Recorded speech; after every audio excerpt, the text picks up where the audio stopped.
Thus says the Lord, Go down to the house of the king of Judah, and there speak this word, and say, Hear the word of the Lord, O king of Judah, who sits on David's throne, and you and your servants and your people who enter these gates. Thus says the Lord, Do justice and righteousness, and deliver the one who has been robbed from the power of his oppressor. Also do not mistreat or do violence to the stranger, the orphan, or the widow, and do not shed innocent blood in this place.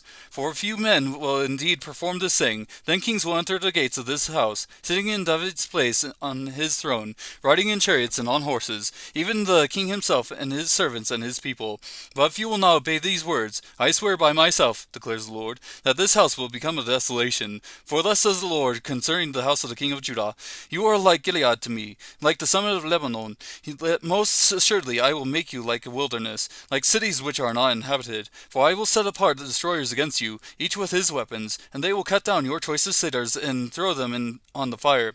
Many nations will pass by this city, and they will say to one another, Why has the Lord done thus to this great city? Then they will answer, Because they forsook the covenant of the Lord their God, and bowed down to the other gods and served them.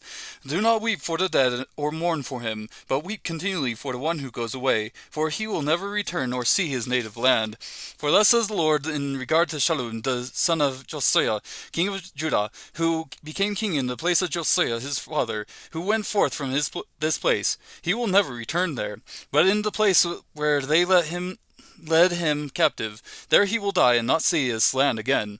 Woe to him who builds his house without righteousness and his upper rooms without justice, who uses his neighbor's services without pay and does not give him his wages, who says, I will build myself a roomy house with spacious upper rooms, and cut out its windows, paneling it with cedar and painting it bright red.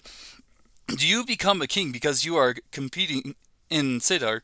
Did not your father eat and drink and do justice and righteousness? Then it was well with him. He pled the cause of the afflicted and needy. Then it was well. Is not that what it means to know me, declares the Lord? But your eyes and your heart are intent only upon your own dishonest gain, and on shedding innocent blood, and on practicing oppression and extortion.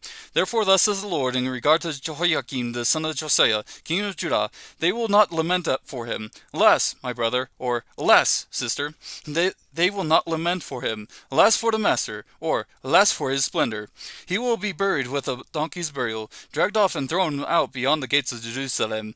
Go up to Lebanon and cry out, and lift up your voice to Bashan. Cry out also for Abarim, for all your lovers have been crushed. I spoke to you in your prosperity, but you said, I will not listen. This has been your practice from your youth, that you have not obeyed my voice. The wind will sweep away all your shepherds, and your lovers will go into captivity. Then you will surely be ashamed and humiliated because of all your wickedness. You who dwell in Lebanon, nested in the cedars, know how you will groan when pangs come upon you, pain like a woman in childbirth. As I live, declares the Lord, even though Coniah the son of Jehoiakim, king of Judah, were a signet ring on my right hand, yet I would pull you off, and I will give you over into the hand of those who are seeking your life, yes, into the hand of those whom you dread, even into the hand of Nebuchadnezzar, the king of Babylon, and into the hand of Chaldeans. I will hurl you and your mother who bore you into another country where you were not born, and there you will die. But as for the land to which they desire to return, they will not return to it. Is this man Coniah a despised, shattered jar, or is he an undesirable vessel? Why have he and his descendants been hurled out and cast into a land that they had not known? O land, land, land, hear the word of the Lord.